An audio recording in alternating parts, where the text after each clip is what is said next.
I remember a good bit about my grandmother. The first thing I remember is how tall she was and how beautiful I thought she was. And I just knew one day I was going to be 6 foot and beautiful dimples. It never happened. I never got it. My daughter got it. I remember her noticing that it was hard for me to make friends, hard for me to talk to others, even my cousins. So sometimes she would take me to the side and she wouldn't say much, but she'd say, come sit next to me on the couch. And I'd sit and I'm like, oh, I don't know. And until I get in trouble, because usually I had constipation issues and my grandpa was giving me a prune. That's why I went. And he wouldn't let me go back till I ate the prune. So when it was her, I was like, oh my God, she gonna give me an enema or something. But it wasn't that. She actually had me, I guess if there's a practice for that, like closeness and touch, she had me lean on her and just rest and breathe. And after I did that, then she would have me go back and talk with cousins and stuff, and it seemed a lot easier. And it wasn't a lot of time, and she was just really soft and easy. And when I breathed with her rate. And I've only shared that with like two other people, but it helped calm me down a good bit. Another memory is baking cakes. I remember Charlotte baking cakes and being phenomenal at it. And I was like, I want to bake a cake. And then grandma was like, come on in here. And the first thing I did was, my mom always said, no, we don't do that here. So, and she showed me, she said, this is a sifter, this is the flour, and there was some other baking soda. Like, she showed me all the components and she made it very simple. And then we followed through on the steps. The next time we went in to make a bake, we went in to bake a cake. I had to do the majority of the work. And so when she passed, the first thing I did, which was odd, I didn't tell anyone, was to bake a cake.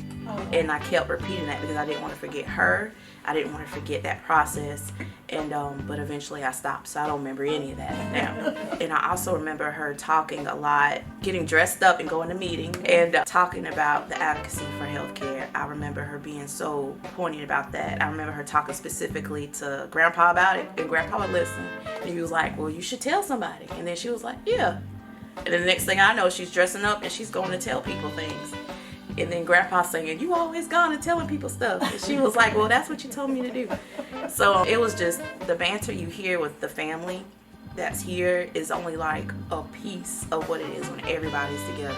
So nobody's afraid to check anybody else. Of course, there's other things that happens, but my God, it's a great family that I'm thankful to be a part of, and grateful that my grandmother did the things that she did for us. Oh my goodness. So you saw how I was back over there in the corner, right?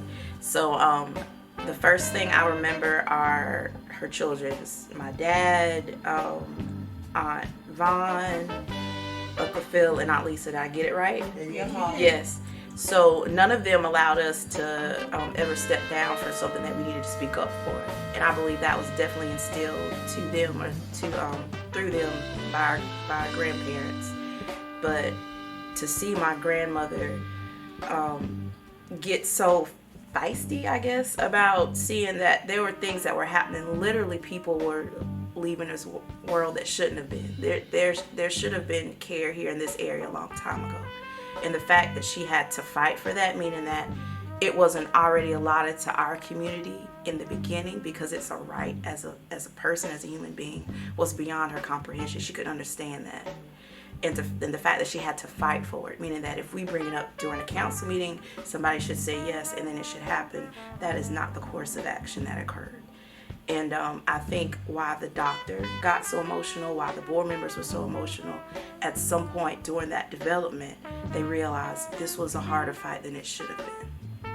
Where we are now should have been where Society Hill should have been like years ago. And I think now you see all the plethora of change and all the CareSouth spotting up everywhere else. It's things that should have happened years, because now they're seeing what she talked about, what was that, 30 years? A long time ago. She said, this is going to happen if you don't do this. And she said that she was way ahead of her time. And I'm just glad that someone is taking the time to recognize our grandmother, not just our grandmother, but the people that she fed into and believed in.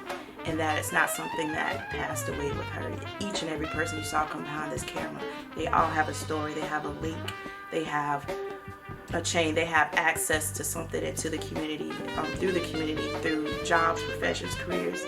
If I could tell you what my cousin Bree has done, if I can tell you what my Aunt Lisa has done, what my Aunt Vaughn has done, the stories, you wouldn't believe it. So what my grandmother planted and instilled in this community doesn't just stop with the community, because it's within our family as well.